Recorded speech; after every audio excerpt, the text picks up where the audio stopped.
Hello, everyone. Warm welcome to today's Journal Talks. We'll begin with a small introduction to the museum, which some of you may have heard many times before, but bear with me. The Kerala Museum is a vibrant beacon of the arts in Kochi. Set up in 1987, it was the dream of R. Madhavan Nair, who even then recognized the need for a cultural institution that would influence learning in history and fine arts in the city. In 2022, to mark its 35th year in existence, the museum embarked on a program to create the Janal Digital Archives, Janal meaning window in Malayalam, a collection of photo essays, digital exhibitions, and talks that draw on micro-histories of people and communities in Kerala.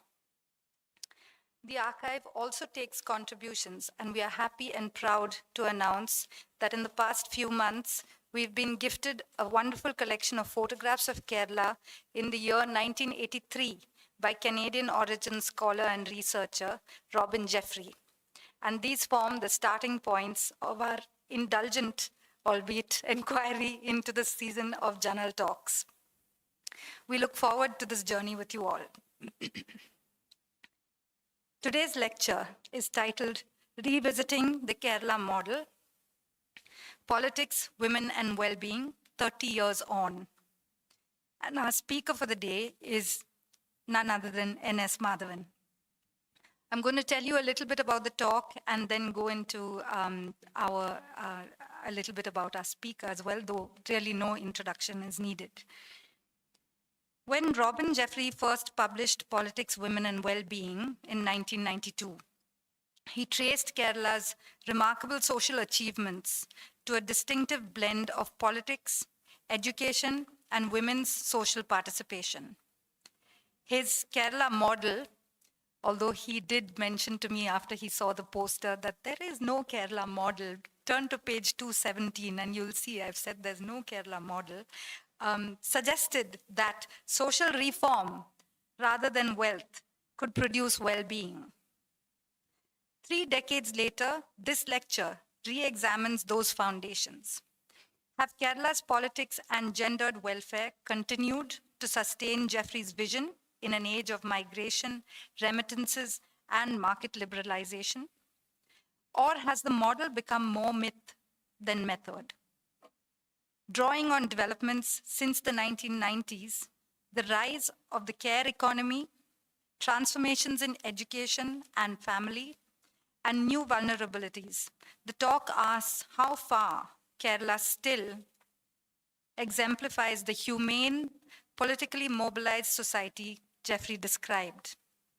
It offers both a return to his questions and a contemporary reflection on what continues to make Kerala distinctive and what may no longer fit the idea of a model.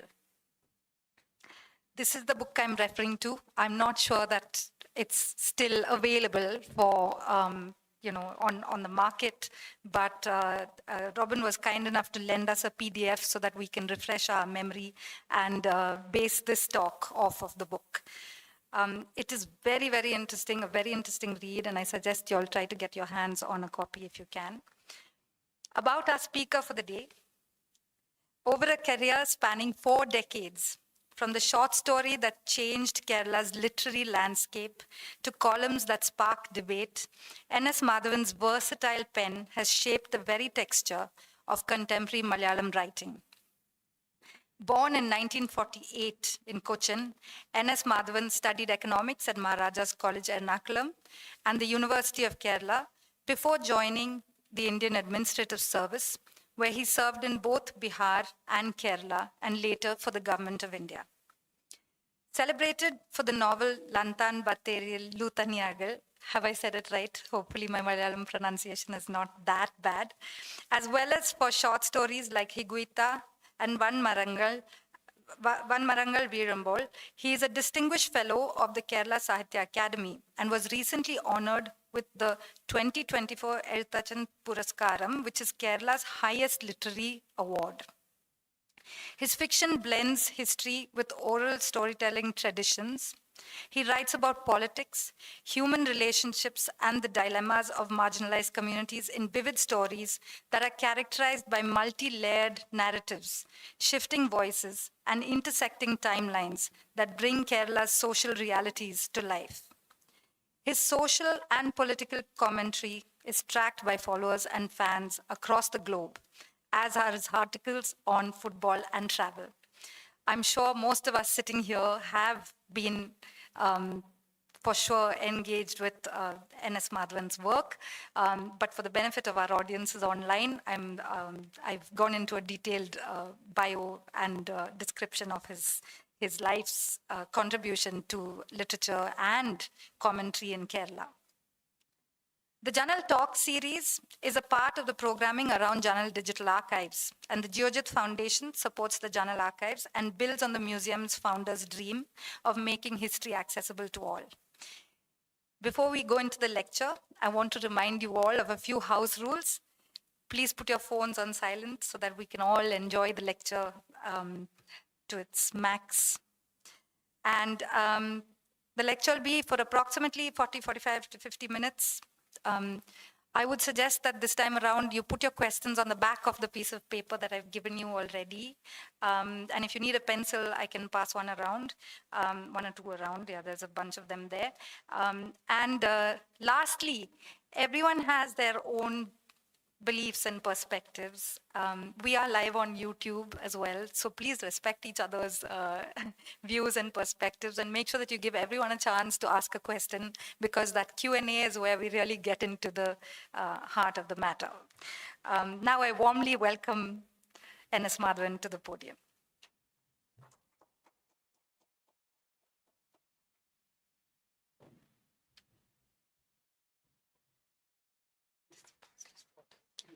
I'm opening it for you.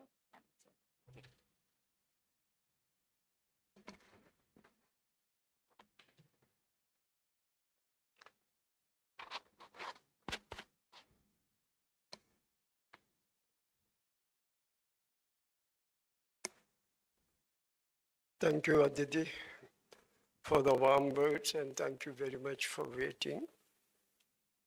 It took me about 1.5 hours to come from Panamalli Nagar to here, so it was I'm straight from the frying pan to the fire pot. So, very recently, The Economist magazine had come up with an article on, very recently, probably last week, had come up with an article on Kerala in the context of removing extreme poverty. The introduction to that article is a good point to begin this lecture. So economists write, Keralites believe that their state, nestled in the lush southwestern corner of India, stands apart from the rest of the country. Their cuisine and culture are distinctive. They boast, and their homeland is, after all, God's own country. So how we reach in this state, probably delusional, what are the courses we charter is basically what Robin Jeffrey examines in his seminal work. So this Kerala exceptionalism, wherever Malayalis go, we think that we are different, and there is something called a Kerala model. So what has been conceived as Kerala model in the academic circles, or even in common parlance, is Kerala model refers to a pattern of development in which a society achieves high levels of education, health, gender development, without high per capita income or rapid industrial growth. In other words, a socially progressive, welfare-driven development model built on literacy, public health, land reforms, social reform movements, and a strong self-government, producing first world social indicators in a low-income economy. So where did the term Kerala model origin? So I tried to do some looking around. Probably it started, the concept grew out of a 1975 study by the Center for Development Studies, CDS Trivandrum, led by the economist Dr. K.N. Raj, titled Poverty, Unemployment, Development Policy, the Kerala Experience. The study was sponsored by the United Nations, and it was careful enough not to call this phenomenon of high social indicators in a low income area as Kerala model. So CDS scholars, the Center for Development Studies scholars initially did not call it a model. The phrase was popularized later day economists. Probably the person who gave it an international spin was Dr. Amartya Sen. And other development thinkers popularized the term widely. This is not an exceptional case.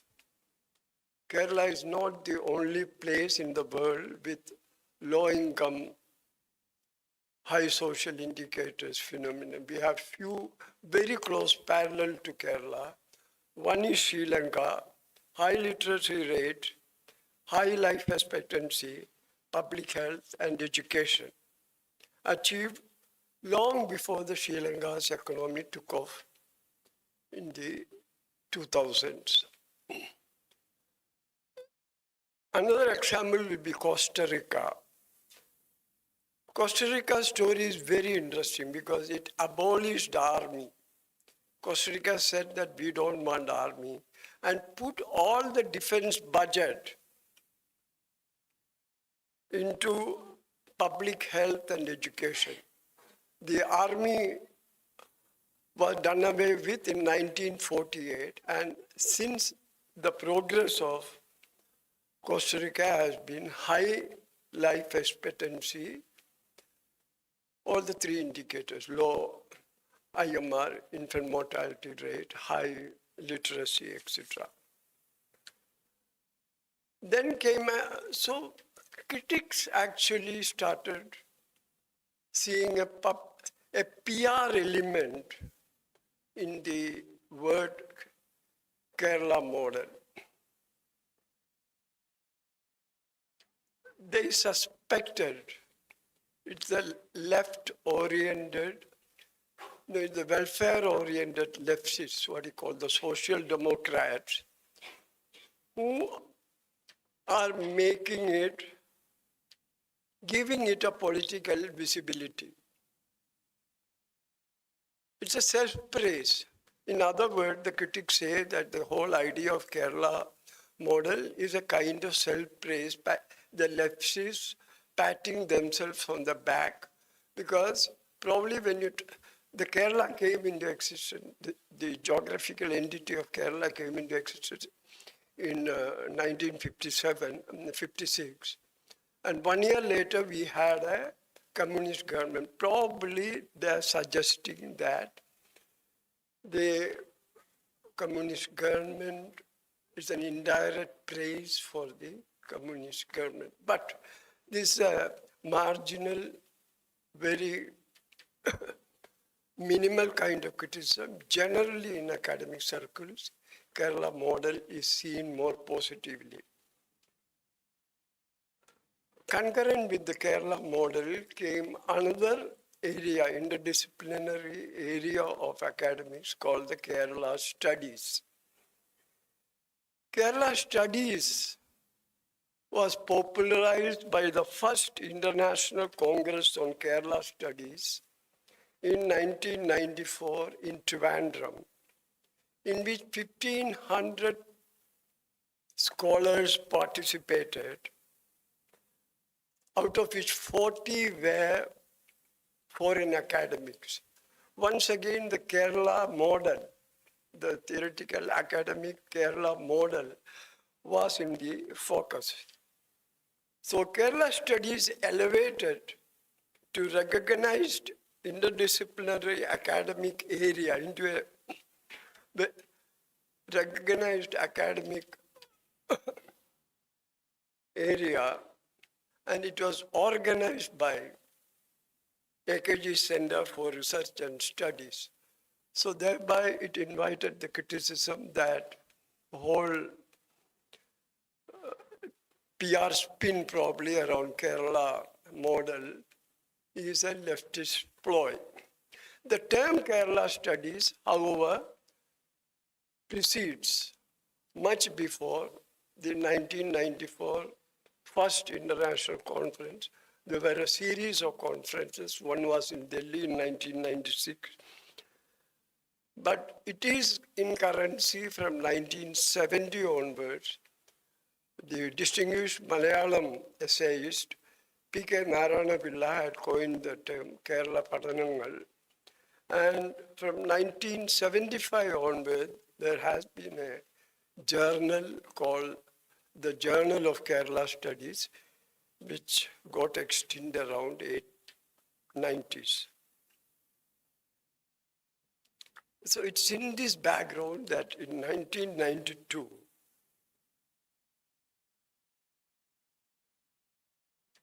when Robin Jeffrey published this book, we have to look back at this phenomena. So before Robin Jeffrey in 1992, an independent scholar like Jeffrey published his book, Politics, Women and Well-Being, How Kerala Became a Model.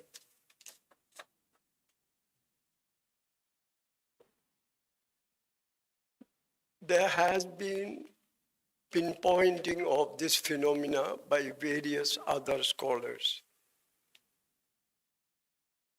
So Jeffrey basically ties social history, gender and political mobilization rather than economic statistics. His core thesis in the book is Kerala's well-being is the product of historical social reform and political mobilization, especially around women. Before Jeffrey, the same phenomena was noticed by other scholars also. The American economic historian Morris Davis Morris in 1979 published a book which popularized the term QLI, Quality of Living Index. It's a measure for physical well-being, and it is measured basically around 3 parameters: IMR, infant mortality rate, life expectancy, and basic literacy. So in that count, Sweden was 97 point, and Guinea-Bissau was 12 points. These were the two extremes. In between, India was at 42, and Kerala was at 68, level with Brazil, Ecuador, and Thailand. So Morris points out that it is not development funds, it's not new techniques of preventive medicine that has brought Kerala into this level. Prolonged periods of various kinds of institution building seems to have preceded. This is what the first emphasis is about both Jeffrey and the scholars before him and the scholars after him. Also, he said that the Kerala model is contingent on history, cannot be transplanted, cannot be replicated. In that sense, it is unique. It's a historical evolution that brought this model. And in that sense, it is unique. Historical, because historical experiences are unique. Now, basically, I will go into the book, then how the points raised in the book, how they figure after post-1990s. So the book first examines old Kerala, society, caste, and matriarch. The caste in Kerala, as you know, was a very strong hierarchy. This continued till 1930s. There were strict rules about the distances to be kept between the caste, between the Brahmin and the Nair and the social groups lower to them in the caste hierarchy. There were even castes where distance rules were not applicable because they cannot be seen. That was the kind of rigid caste system which the old Keralas had. This is the first characteristic of the old Kerala. Second was the matrilineal kinship. Matrilineal means the property is transferred through the women. It's not matriarchal because women are not the rulers of the house. So this was mostly prevalent among Nairs, but other castes also imitated them. Jeffrey quotes Professor Ayyappan saying that the Eravas adopted matrilineal as a part of mimicking the Nairs. There were matrilineal communities among Mappilas or the Kerala Muslims. So this preceded, the matrilineal in Kerala preceded the colonial times. Actually, much before the colonial times, Europe was very fascinated by especially European romantics were very fascinated by the matrilineal. They thought it was a kingdom, Kerala or Malabar as it was called, was a kingdom for liberated women. Shelley, the English poet Shelley, has romanticized Kerala so much, and he has also written about the utopia that was Kerala, all based on the notion that women in a matrilineal society commands autonomy and commands power. So there is no historical evidence as to how matrilineal came into being. One of the theories that is being tossed around is the 100-year Chola-Chera war in the 11th century. It was a 100 years war, so men had no time to look after the property, so they left the property to women, and they continued their wars.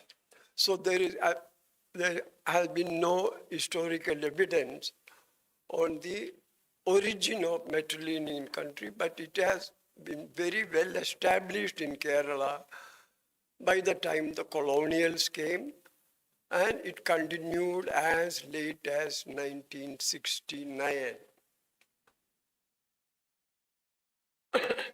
So women, though not politically powerful, had social autonomy. So this was the high literacy rate which you see in Kerala today, especially among women, has a historical basis. So in 1875, there were 5,377. Say, I take this figure from Jeffrey, who could read. That is about 0.5% of the population of Travancore.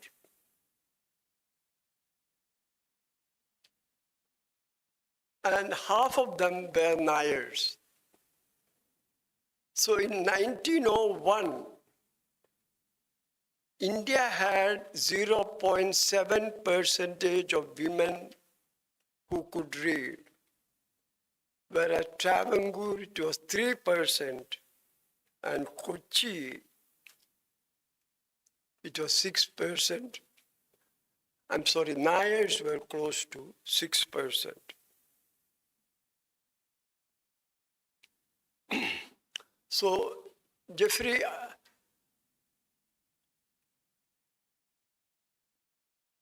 proposes his argument based on two social markers. One, Metrolini, and second, Malayalam language. Before the colonials came, Kerala was scattered around 90 principalities. And after the British came, it got reduced to 3, Travancore, Cochin, and the Malabar districts. So one common string that ran through the entire Kerala was the Malayalam language. The uniqueness of Malayalam language as compared to any other Indian language is that Kerala remains today as the most homogeneous state in the country. 98% of the Malayalis of the Keralites identify Malayalam as their mother tongue, whereas more linguistically proud Kannadigas, it's only 65%, and for Tamilians, it's only 85%. So homogeneity of Kerala, though geographically divided, was assured by Malayalam language, then the Matrilineal, not only among Nayars, but among various different communities.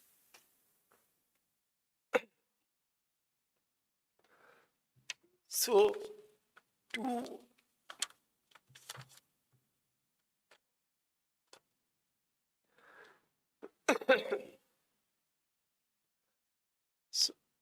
so in the making of the Kerala model, an important part was played by education.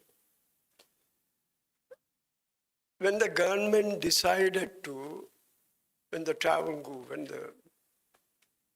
the kings of Travancore decided to spread education, they had a very good infrastructure to play with. This was the village schools, Ashan Pallikudams. Each village had 3 or 4 or more Ashans or teachers who taught children letters. So the king of Travancore, when he wanted to expand education, he could tap on a readily available mechanism.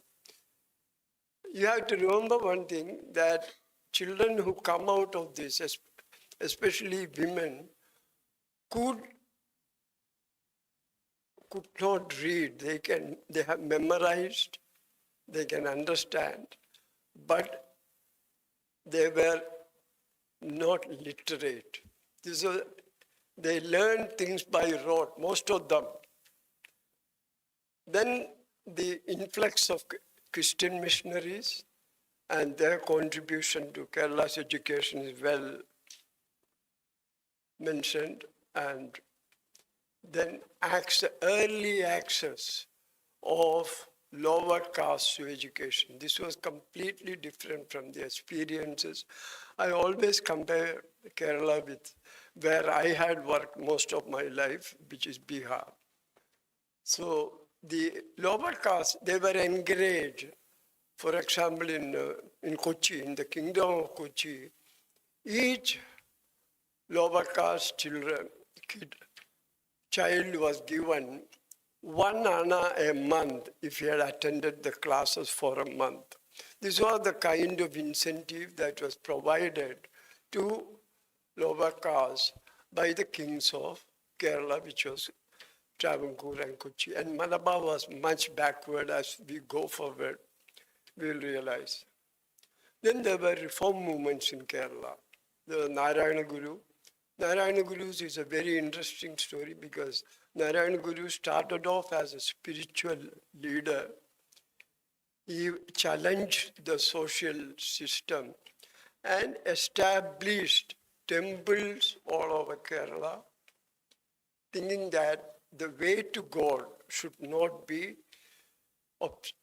we should not create hindrances to the way to the God. To prevent that, he started the schools. But 10 or 15 years into his social work, he gave up that and started focusing on education. So this was a major change. The focus on education was almost universal in Kerala. So educated lower caste entered into new jobs. Jeffrey gives statistics of recruitment to army as the major recruitment for the British army was not Punjab, was Travancore and Cochin and Malabar district of Madras Presidency. So then another reason why the Kerala model came into being was the decline of matrimony. So matrimony had inherent problems.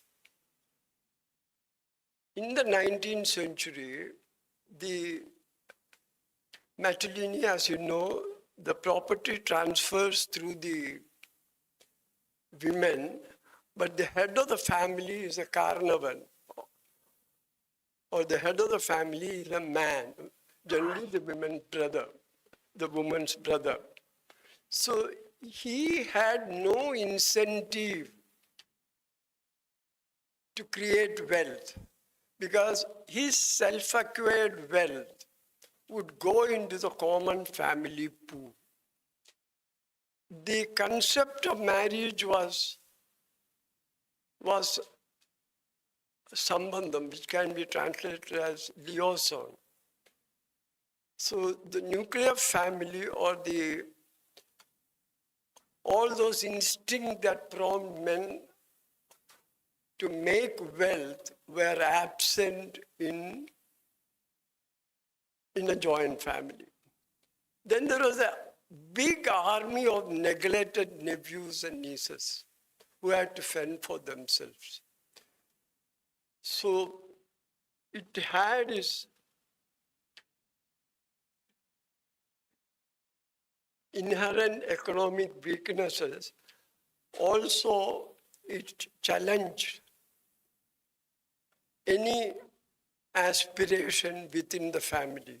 The nephews, the nieces, there have been long history of, in Malayalam literature during 1930s especially, of how they were ill-treated by the Amai Amma, which is the wife of the carnival.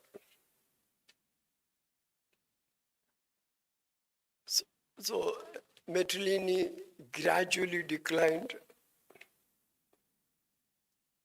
Male authority within the house increased.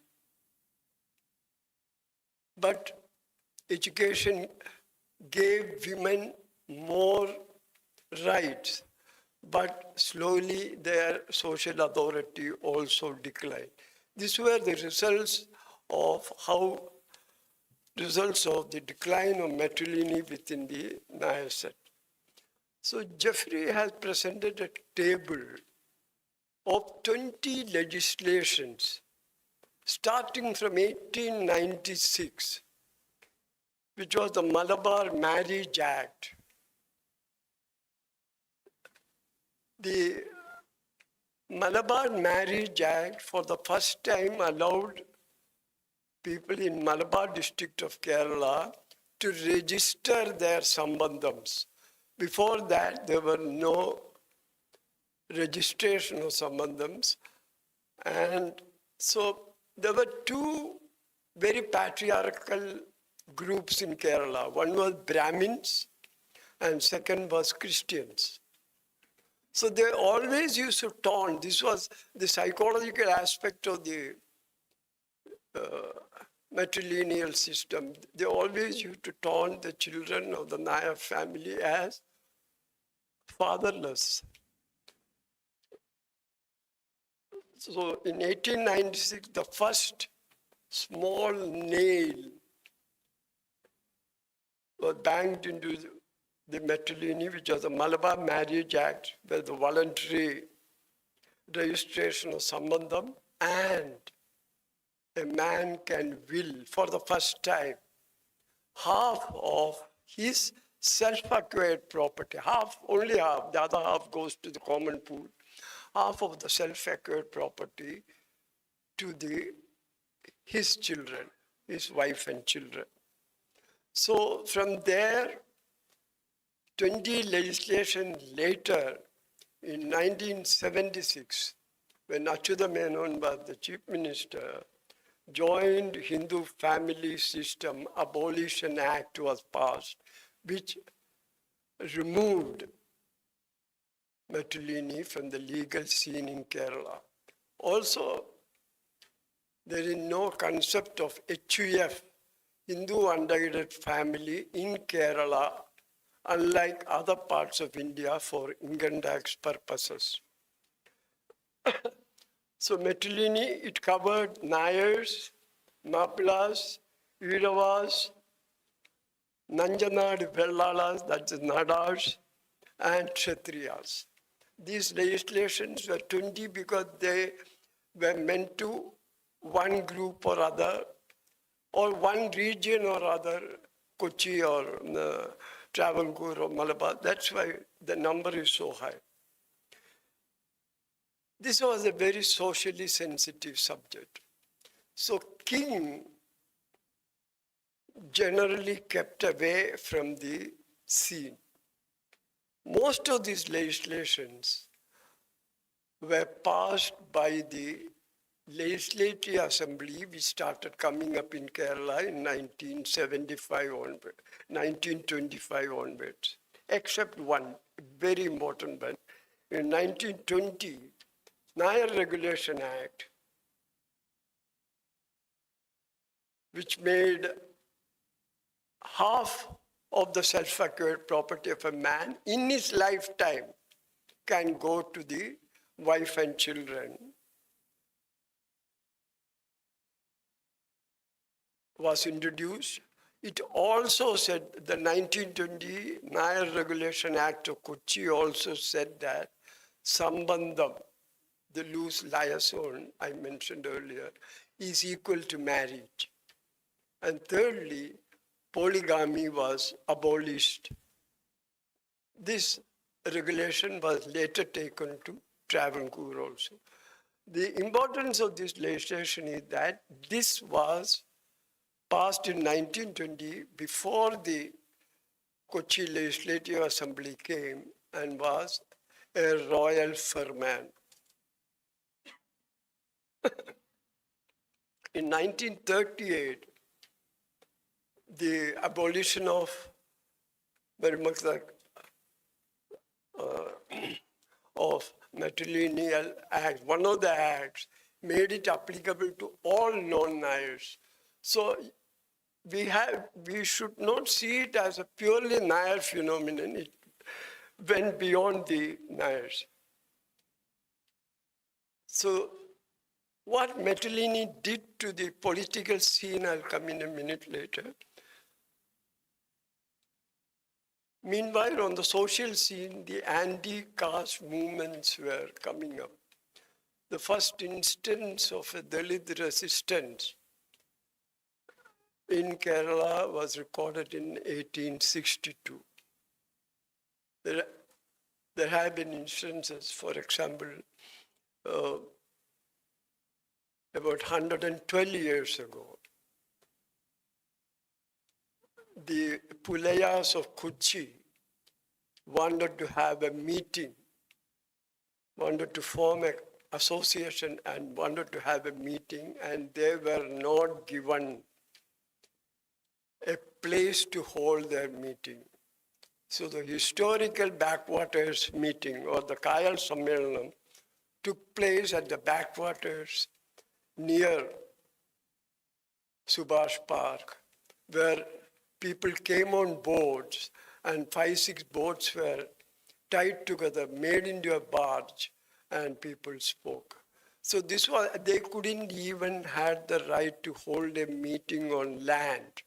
This was the kind of atrocities committed upon the Dalits of Kerala that anti-caste movement started by very strong personalities like Ayyankali.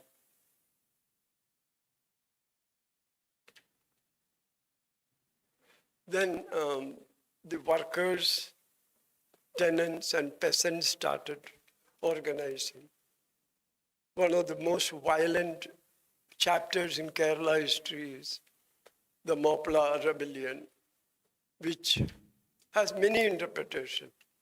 The basic reason is that the poor Mapla was a tenant and they had animosity toward the oppressive Hindu landlords.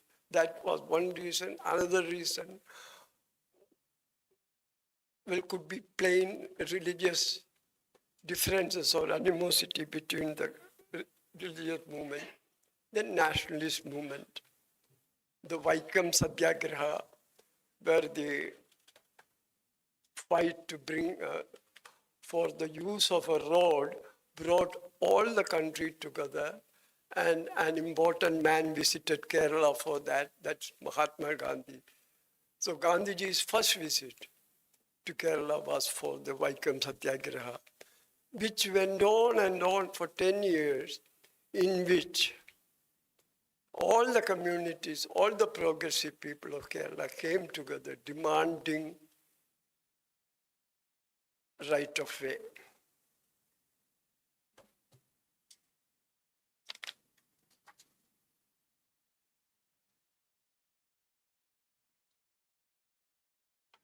So a political spin-off of collapse of matrilineal is, I'll quote Jeffrey on this, the base of the Communist Party built in rural Kerala and among high castes, notably Nayars, in the 1940s, owed much to the collapse of matrilineal joint family and consequent uprooting of a generation. You have to understand that the communist movement, early communist movement all over India had high caste leadership. But only in Kerala, the leadership was high caste, but it was based also in rural Kerala. In other metropolises like Bombay or Calcutta, they were high caste, but they were urban intellectuals. So this is a direct or a casual relationship between the collapse of the matrilineal family and growth of various political movements in Kerala. Then concurrently something else was happening, the land reforms. There's a system called Janmi Kani system because a landlord used to hold vast areas of estates. This was dismantled around 1950s. In one case, India had to amend the constitution. This relates to the landlord or the Raja of Nilambur, who had such a vast Janmam land that to take it, to give it to the tenants or to take it to the government of India at that time had to amend the constitution. Then slowly after the Jammu Act was dismantled, the other important thing was the most pressing question was about eviction of tenants. This was slowly, security of tenancy was gathered in bit by bit over various legislations in the 60s. In 1963, a very important law came into being, that's the Kerala Land Reforms Act. Land ceilings were fixed and ownership was transferred to the cultivators after the sealing. The 1969 amendment of the same act, it was implemented in 1970, turned millions of tenants to owners. So that's how the collapse of the matrilineal system, before that the coming up of the education, and now the third was how the land reforms were actually implemented in Kerala, which is not the case except probably Jammu and Kashmir.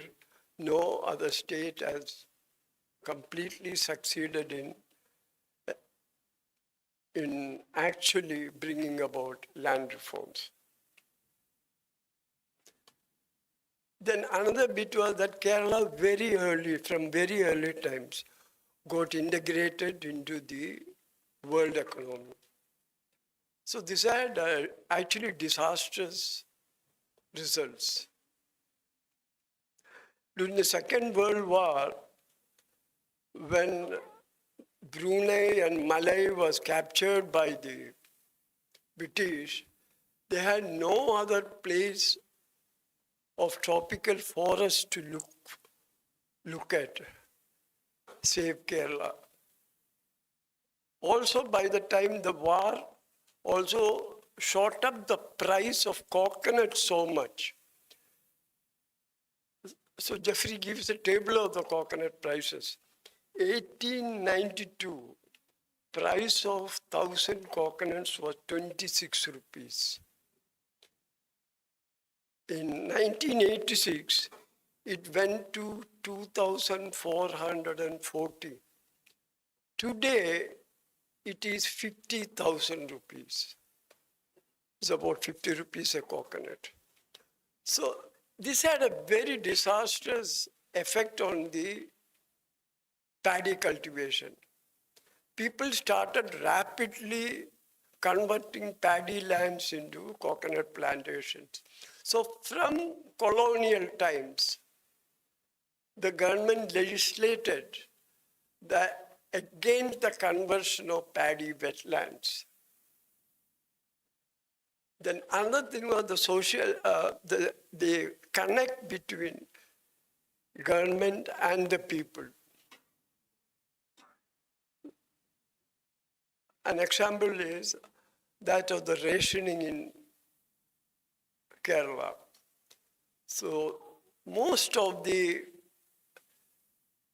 rice in Kerala, 50% of the rice, Kerala only used to produce 50% of its rice. So the other 50% came from Burma. So when Burma fell in 1943 to the British, that rice stopped. That was also the time Bengal, which used to produce 90% of its rice, was facing a huge famine And how Kerala could survive, could overcome that is by a string of ration shops giving paltry amounts of rice, 2 ounces per person. So they divided their whatever little rice they had. This was a connect why Bengal, hugely endowed with rice fields, went through a most horrible famine, and Kerala, perennially rice deficient, could not have the same, did not have the same experience, is through a string of ration shops.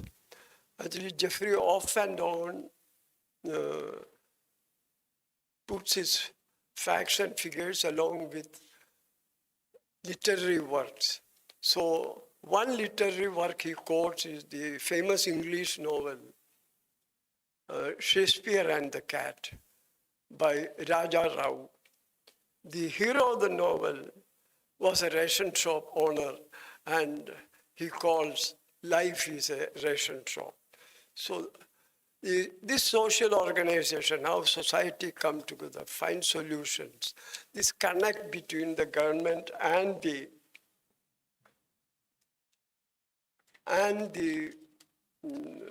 people is one of the ingredients that went into the model. I'm showing the code sign because Jeffrey did not use the word model. He put it under inverted commas.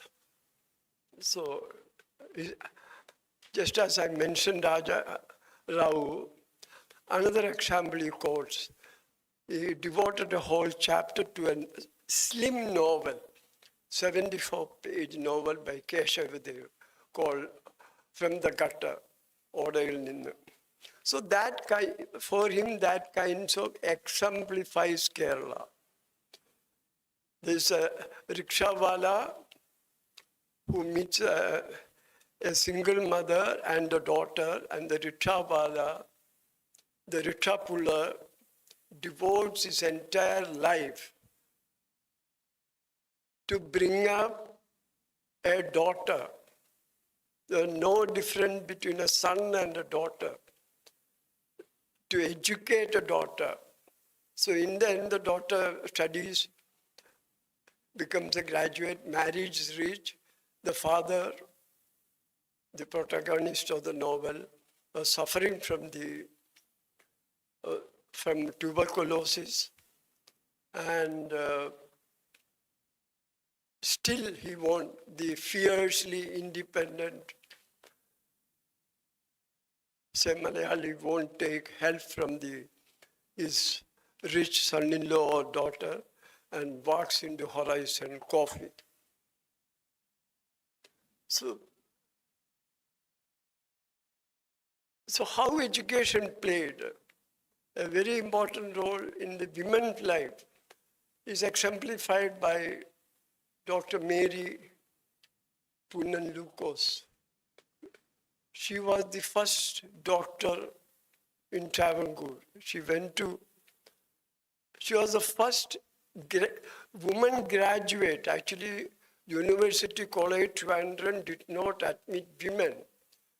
So she was admitted as the first person. Only 3 months later, another woman was admitted. Then she went to England, studied medicine, came back, and started hospital. She brought 6 Swiss nuns with her. These 6 Swiss nuns started a nursing school. And nursing has now almost all over India and most of the Western countries is a Malayali domain. So this is how it started. And she went on to become the Director General of Medicine, also the Darbar physician, the physician to the matrilineal Queen of Kerala.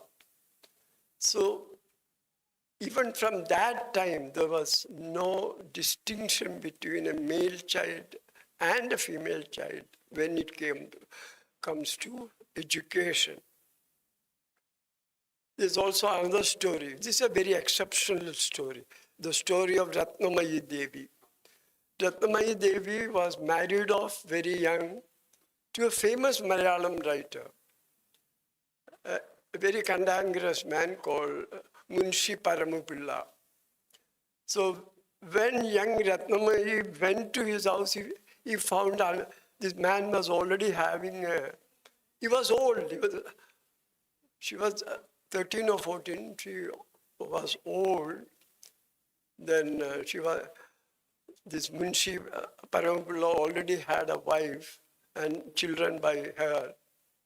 So with great difficulty, she could come off from him, and her mother encouraged her to study. She did a graduation from Madras, then went to Wardha, stayed with Gandhiji, worked with Gandhiji, went to jail, met her future husband, Mr. Dikshit, and their son later became Mani Dikshit became the Foreign Secretary of India. Ratnamayi Devi's story is not a typical story, but this also happened at a time when women's education all of India was exceptional, was only marked for very few families. So in the meanwhile, the community started organizing. The first to organize was the SNDP, Sri Narayana Dharma Paripalana Sangha.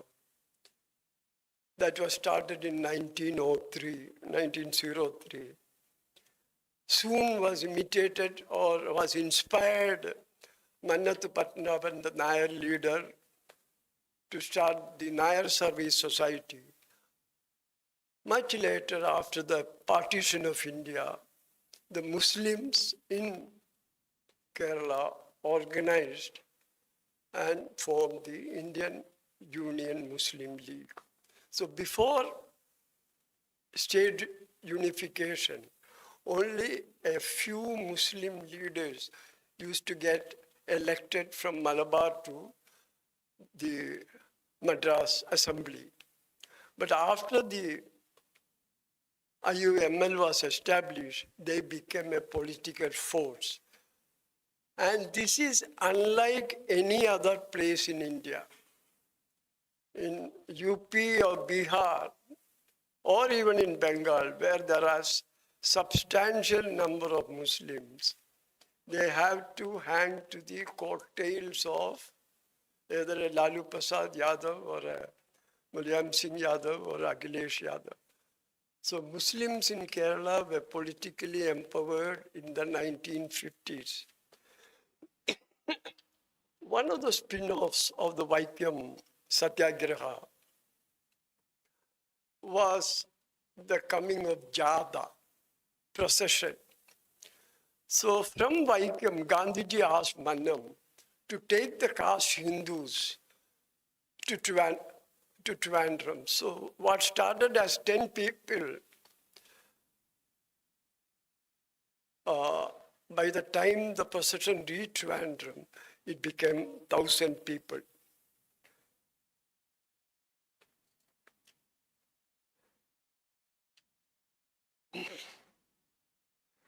The other pillar of the Kerala model was health.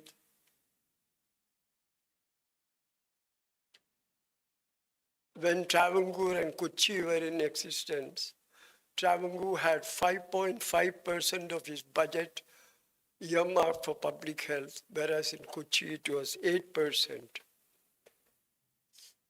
Then the story of family planning. Because the public health system was good in Kerala or better in Kerala, the population growth in Kerala was high compared to the rest of India. So 1901, the population growth in India was 5.69 and Kerala it was more than double, 11.75. In 1941, it was 13.34 for India and 22.28 for Kerala. Kerala could double its population in 3 or 4 years. In 1961-71, the Indian public health system also improved. So it was 24.80 was the population, decennial population growth for India, whereas for Kerala it was 26.29. Then something happened. Then the family planning got on. So 1971, it was 24.75 for India, and Kerala was 19.00. 10 years later, in 1981, India's population, decennial population growth was 23.50, and Kerala's was only 13%. So the population control was achieved around 1971, also contributed to Kerala's this coming of the Kerala model. So this is, I'm skipping some part because this is roughly what Jeffrey's book postulates. Now, as we can see, this model was made on early education revolution, social reforms, attacking caste hierarchy,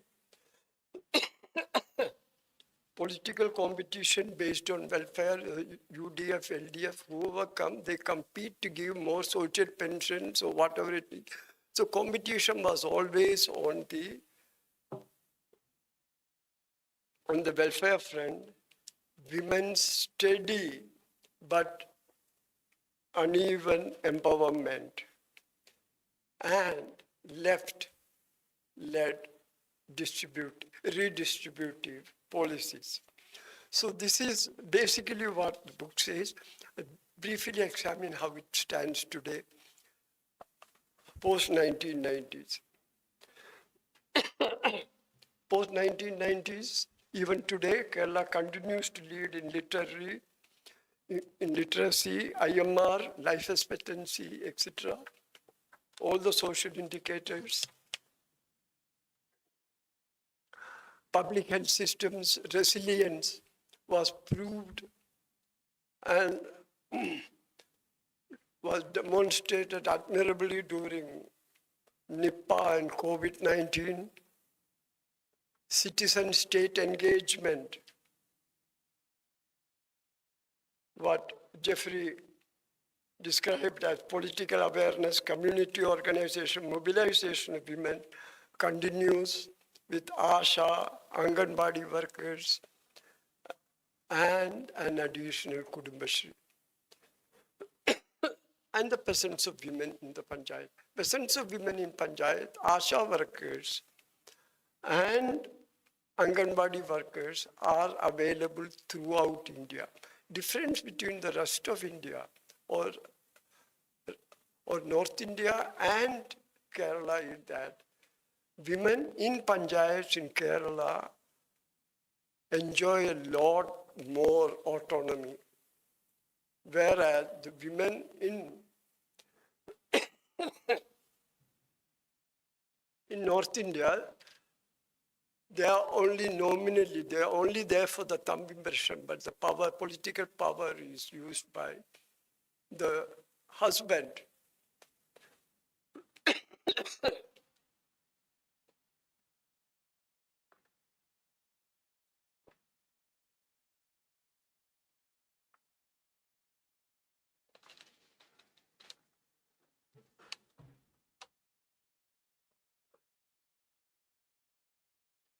So what probably Jeffrey did not foresee was the demographic shift. We have now an aging population and coming of inviting for reversal of migration. Now, we have to examine the role of women in the post-90s. Literacy, school enrollment, we are better than Global South. Grassroots governance, we are exceptional. High female participation in local bodies, as I say, very autonomous.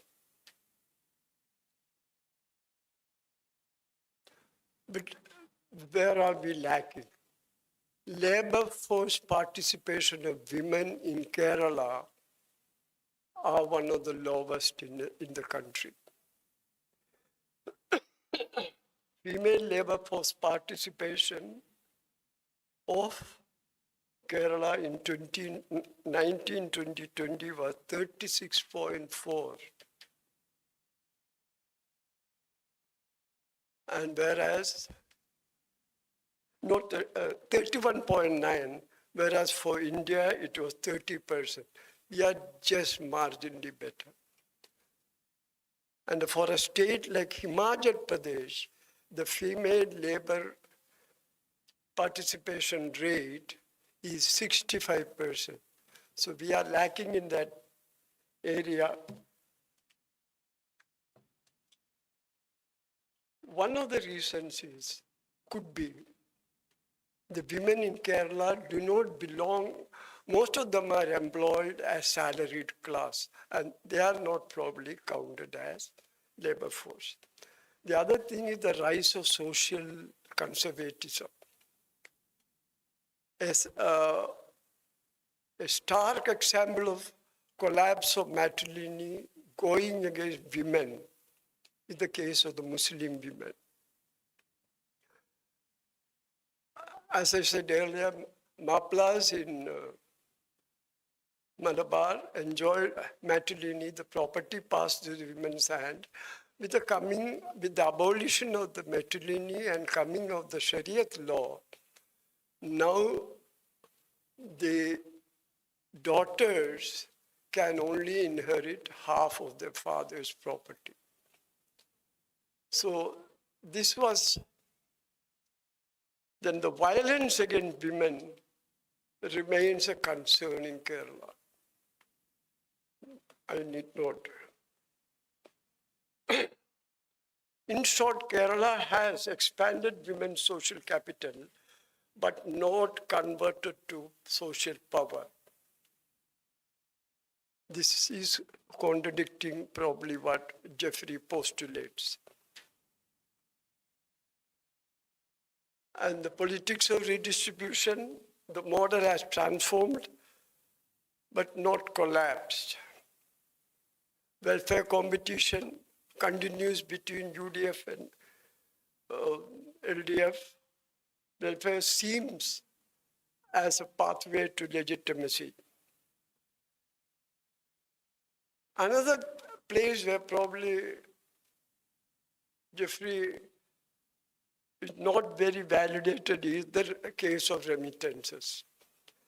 In 1992, when he wrote the book, he was seeing the remittances as a dwindling resource. He actually quotes what a book which deals with what to do with the Malayalis returning from the Gulf. There was a whole book was written on that by.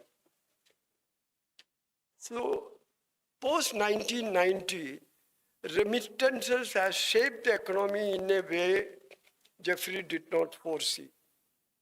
In 1990, the remittances as a percentage of the state domestic product was estimated by CDS Kannan and Hari as 17 to 24%. It is now it is hovering between 31.23% and 36.23% of the SDP. It's a very high remittance dependent economy. We have only international comparison. Nowhere in India we have a place to compare like this.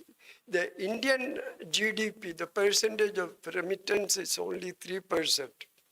Our competitors in this field are Tajikistan, 48%, Lebanon, 33%, Nepal, 33%.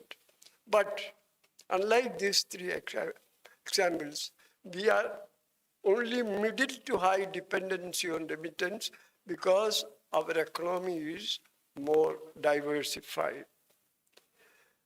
Second thing is, in Jeffrey's description up to that, the middle class was radical, aspirational, but now sad fact is that they have become consumerist.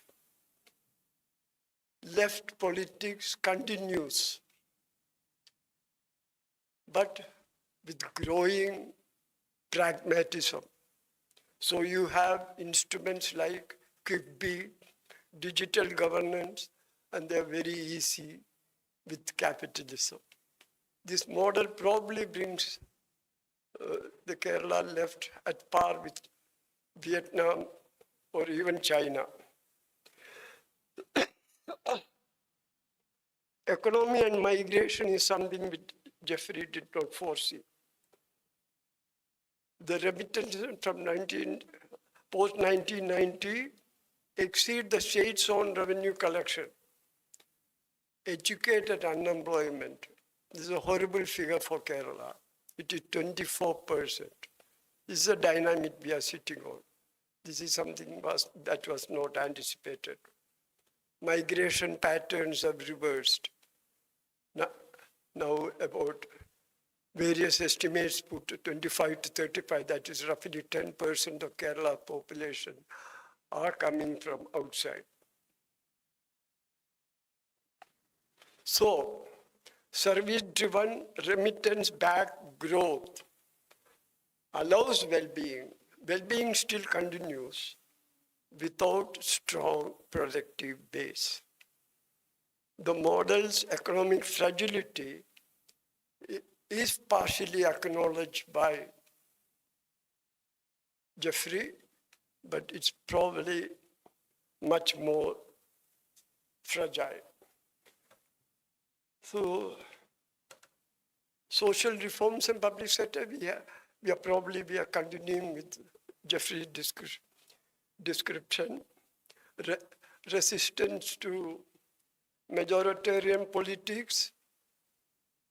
Kerala relatedly maintained that caste hierarchy, has it gone up or gone down? The resistance continues. I stumbled upon a great piece of statistics. 1 out of 5 marriages in Kerala, that is 21.3% of marriages in Kerala are intercaste. So probably the caste system is probably losing its old tautness.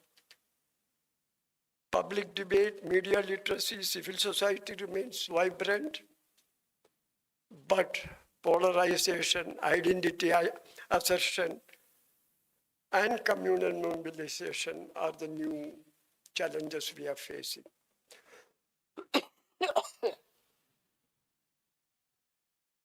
One important thing that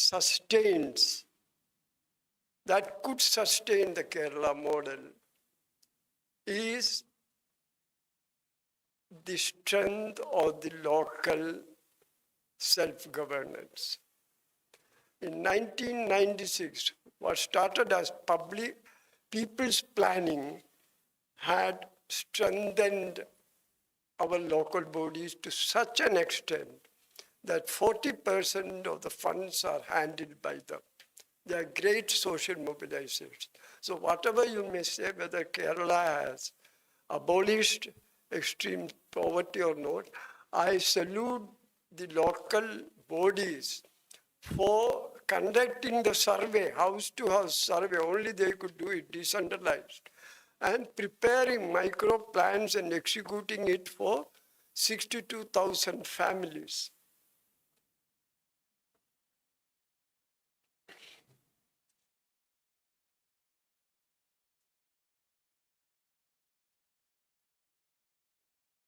But the LSG, the local self-government success, again validates Jeffrey's point of politically aware, literate citizenry. Only they could pull that off. So in the end, whether you want the Kerala model or not, my frank answer is, I would like it to be a phase in the Kerala's economic history. I don't want the model to continue. We should shift to a high income, high social indicator country or a place. Thank you very much. Thank you very much for giving me this opportunity.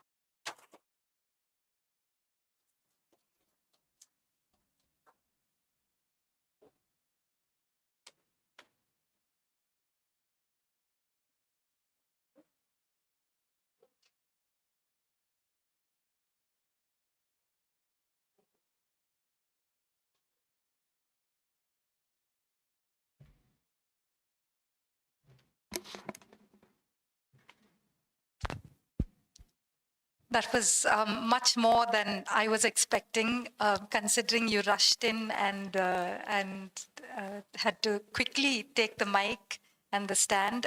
We went into a deep dive of Robin Jeffrey's work, politics, women, and well-being. And the details, I think y'all can catch up on reading the book when you can get your hands on it. But for today, Madhavan sir has actually gone into quite a lot of detail, bringing you anecdotes from the book as well as Jeffrey's style of analyzing this phenomenon around the Kerala model. I won't say the Kerala model itself, since we are debating whether it actually exists or not. But if you can, if you have a question, do jot it down on your piece of paper that we've given you, and do let me know, raise your hand, and I'll pass you the mic so that you can, thus, you have a question already? Okay, yeah.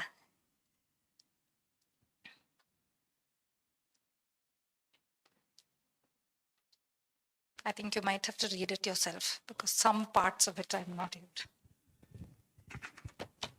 Thank you, sir. My name is Dilip Kumar.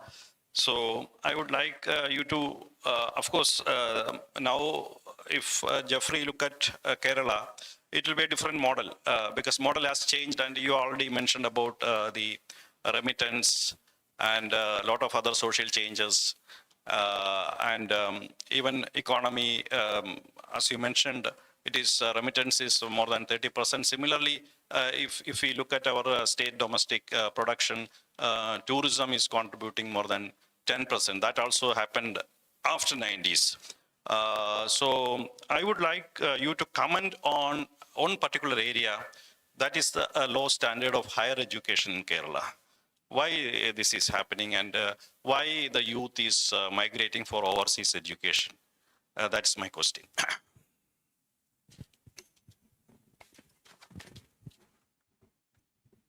Yes, I think that's a valid concern because when the University of Travancore was started,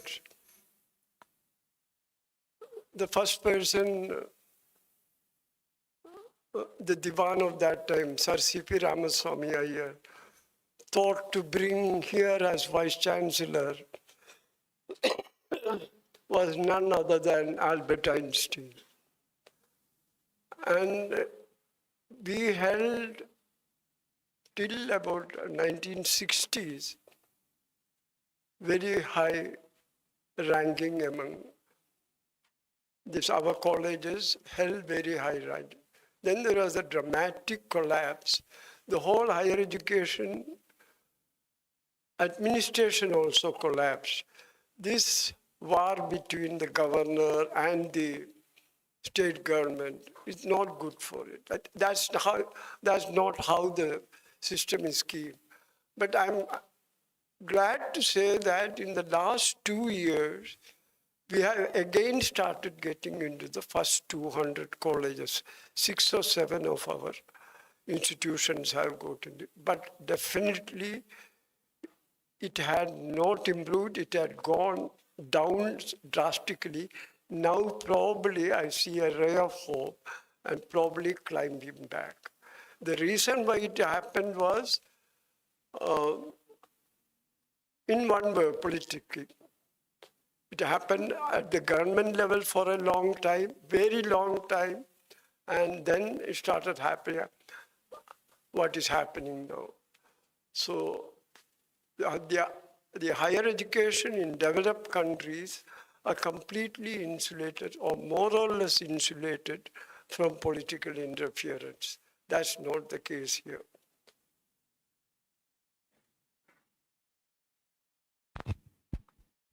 Anyone else, please raise your hand. That was an excellent question, and I wanted a follow-up actually to that question, which was that people are willing to pay for education abroad, and there's that social, the pressure of wanting to migrate and study and stay. Right? That's also a complex factor in this. Not just that the institutions are not available, but also that that's your first step to migration. Yeah.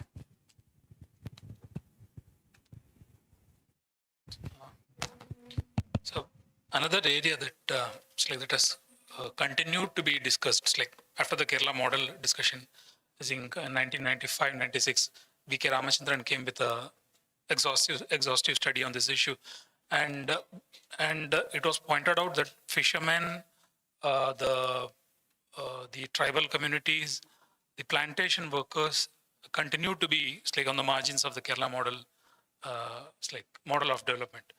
And how do you see how these three communities have fared? And another one community that has slightly stayed out of the discussion is the Christian community, and that also probably needs a relook at, especially considering the lot of churning that is happening within the community and the rest of the state. So I think these things needs to be revisited in terms of overall looking back at the Kerala model. There's a mic there. Do you have a question? Can you Repeat that for you. give me some? I couldn't catch the whole of it. Yeah. So he was asking about fisher communities, tribal populations, and plantation workers who have continued to stay on the margins of the Kerala model of development, so-called. And in addition to these communities, various Christian populations are also not included in this Kerala model. So something needs to be, was there a question there? Discuss it and bring it, bring it into the discussion. I would actually separate fishermen from the tribal and the fisher folks from the tribal and the other marginalized group, because fisher folks, at least in Kochi, had a historically good deal because of the conversions. So who were fishermen, about very poor fishermen, people who could not stay in a house with more than 3 feet high wall, are now in a socially better position. The tribals and the other marginalized people are still unseen in Kerala as it was in olden times. Their assertion in the public domain came few and far between. I can only imagine Parsi Raja mobilizing the Kurichiers, the tribals of Kurichiers, or very rare instances in which these communities have asserted themselves or the benevolent government has looked toward them. This more or less remained the same, but drops of welfare are also going to them, but not as much as they are going to the other sections of the society. I think you are right.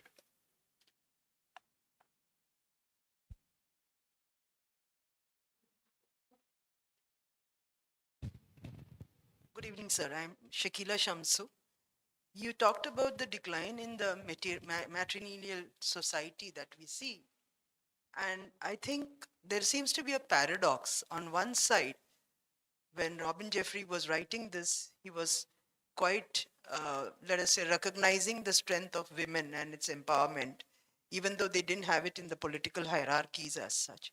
But what you see today, even in a local body election, when you see a lot of women actually being there, in actual society within the families, I see that there is a high degree of patriarchalism that is growing up. Do you also see that, or do you think that it's my imagination? Thank you. Most certainly, yes, and Robin Jeffrey also mentioned to it. He sees this tendency, and he also points out that feminist critique of matrilineal, collapse of matrilineal, points out that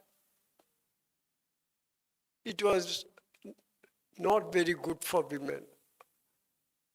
So, in the later day Kerala, today, more opportunities, education, and otherwise are available to women, no doubt about it. But there's also an equal rise of violence as well as gender discrimination against them, which is very stark in a field like cinema. Film is very stark because it's there to see, all of us to see. But on all other fields also, there are various glass ceilings which are raised at various levels. This is probably this is where the Kerala model or Kerala is losing its uniqueness and becoming a pan-Indian sort of thing.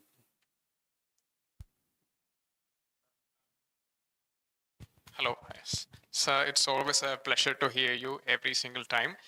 My question is about the public health campaigns in Kerala in the 1970s. So you've mentioned that from 69 to 75, we had a lot of sterilization campaign going on in Kerala, and it's the same time that government of India did the extreme same process there. But the reaction to both of these were quite different. In Delhi, for instance, it was very violent. It was extremely coarse. But in Kerala, I'm not, pardon my ignorance, but I'm not able to see instance of that sort of violence happening, or even the public reacting negative to that movement. So how do you fit this particular thing into this whole Kerala model? Okay. I think I have myself witnessed this, so I can say that what Kerala did and what other parts of India did not do was Kerala incentivized family planning. So if you go to a family planning camp in 1969 or 1970 or 71, you could get a lot of gifts. And one important gift was bucket. So if you are seen with a bucket on the road, the people will think that you had undergone a vasectomy operation or something. In North India, what happened was that they did not incentivize.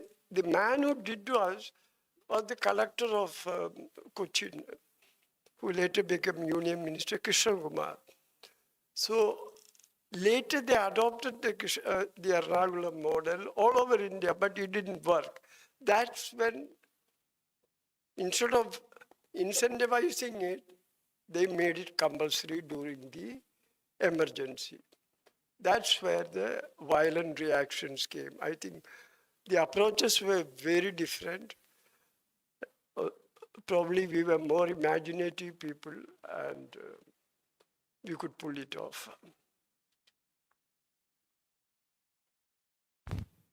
We take one last question and then wrap up. As has been traveling here and standing for quite a long time.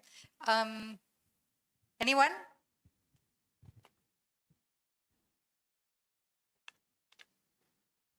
Done? Wrapping up? Yeah?